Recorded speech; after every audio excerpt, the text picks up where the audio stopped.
அது மட்டும் இல்லை, எவ்வளோ கொடுக்குறாங்க தெரியுமா? 3,35,967 ரூபாய் அந்த காஸ்ட் ஆஃப் சர்ஜரி. அது தவிர இவர் மன உளைச்சலுக்காக நீங்கள் 50,000 இவர் கொடுக்கணும். அதோடும் இல்லை, இவர் 10,000 ரூபாய் செலவு பண்ணிருக்காரு இந்த கன்சியூமர் கோர்ட்டுக்கு கேஸ் நடத்துது, அதையும் கொடுத்துடணும். எத்தனை நாளைக்குள்ள? 45 நாளைக்குள்ளே கொடுத்துடணும் அப்படின்னு சொல்லி ஜட்மெண்ட் வந்துடுச்சுங்க. நம்மளை சுற்றி எவ்வளவோ நிகழ்வுகளை நடக்குதுங்க. எங்கேயோ ஒரு பஸ் ஆக்சிடெண்ட் ஆகுது, இல்லை ஏதோ ஒரு இடத்துல பூகம்பம் வருது, இல்லை ஒரு தீ பிடிச்சி ஏதோ ஒரு வீடு எரியுது, அதெல்லாம் இன்ஃபர்மேஷன், அவ்வளோதான். ஆனால் நம்ம உரிமை சம்மந்தப்பட்டு பல டிசிஷன்ஸ் எங்கேயோ வந்துகிட்டே இருக்குது. அது நியூஸ் பேப்பரில் வரும், ஆனால் நம்ம பார்க்க மாட்டோம். எனவே உரிமை அறிவோம் சட்டம் தெளிவோம் என்ற இந்த தொடரில் அது போன்ற டிசிஷனை உங்களுக்கு நான் கொடுக்குறேன். எதனால் இல்லைன்னா என்னைக்குனா ஒரு நாள் நமக்கு பயனுள்ளதாக இருக்கும். அதற்காகத்தான் இந்த பதிவுகள் எல்லாம் போட்டு வரேன்.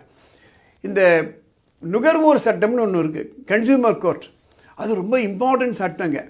எதனா ஒரு இடத்துல நம்ம ஒரு சர்வீஸுக்கு பணம் கட்டுறோம், ஒரு இன்சூரன்ஸு பணம் கட்டுறோம், இல்லை பஸ்ஸில் போகிறோம், அதில் ஒரு டிஃபெக்டிவ் சர்வீஸ் இருக்குது அப்படின்னா நம்ம இந்த நுகர்வோர் நீதிமன்றத்தில் போயிட்டு நம்ம உரிமைக்கு போராடலாம். அது ரொம்ப சிவில் கேஸ் ஆட்டம் ரொம்ப நாளெல்லாம் ஆகாது, நாமளே போய் ஆர்கியூ பண்ணலாம். அதை பற்றிய ஒரு இன்ட்ரெஸ்டிங் கேஸு ஹைதராபாத்லேருந்து. இந்த பதிவை நீங்கள் தொடர்ந்து பார்ப்பதற்கு முன்னால் இந்த கமெண்ட் பாக்ஸில் போயிட்டு இது போன்ற பதிவுகள்லாம் உங்களுக்கு பயனுள்ளதாக இருக்கான்னு முதல்ல அதை கிளிக் பண்ணுங்கள், உங்கள் கமெண்ட்டை போடுங்க. ஏனென்றால் அப்போது பல பேர்களுக்கு போய் இது சென்றடையும். இப்போ இந்த வீடியோக்குள்ளே போகலாம். ஹைதராபாத்தில் ஒருத்தர் ஒரு இன்சூரன்ஸ் பாலிசி எடுக்கிறாரு. நம்மளாம் கூட எடுக்கும்போது ஒன்றுமே பிரச்சனை இருக்காது, ரெகுலராக அந்த ப்ரீமியம்லாம் கட்டிகிட்டே வருவோம். என்னைக்கானா ஒரு நாள் நம்ம ஹாஸ்பிட்டலில் போய் ஒரு ஆப்ரேஷன் பண்ணிட்டோம்னா அப்போ தான் நமக்கு பல பிரச்சனைகள்லாம் வரும்.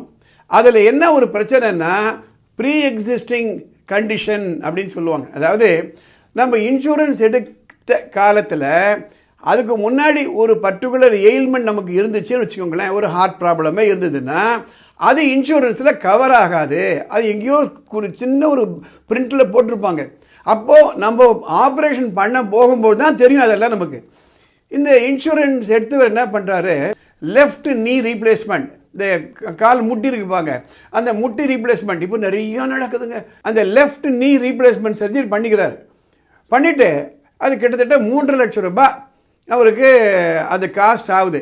அது ரீஎம்பர்ஸ்மெண்ட் கொடுங்க இன்சூரன்ஸ் கம்பெனி கேட்டாங்களன்னா அவங்க என்ன சொல்கிறாங்க, நாங்கள் இதுக்கு கொடுக்க மாட்டோம், ஏனென்றால் இது ப்ரீ எக்ஸிஸ்டிங் சர்ஜரி, இவர் ஏற்கனவே 2015 நீ ரீப்ளேஸ்மெண்ட் பண்ணிகிட்ருக்காரு, அதனால் இவர் இன்சூரன்ஸ் எடுக்கும்போது அது ப்ரீ எக்ஸிஸ்டிங் இருக்கிறதுனால நாங்கள் கொடுக்க மாட்டோம்.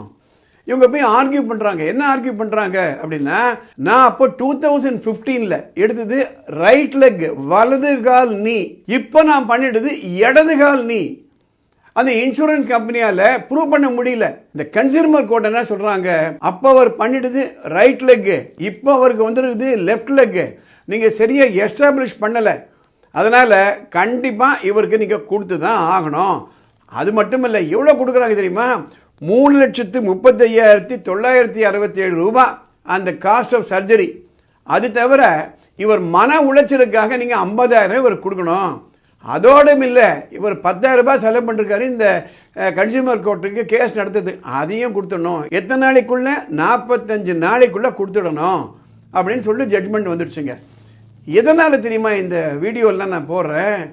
இதெல்லாம் வக்கீல்களுக்கெல்லாம் தெரியும், அட்வொகேட் தெரியும், இந்த கோர்ட்டில் இருந்தவங்களுக்கு தெரியும், ஒரு ஜட்ஜுக்கு தெரியும், எல்லாருக்கும் தெரியும்.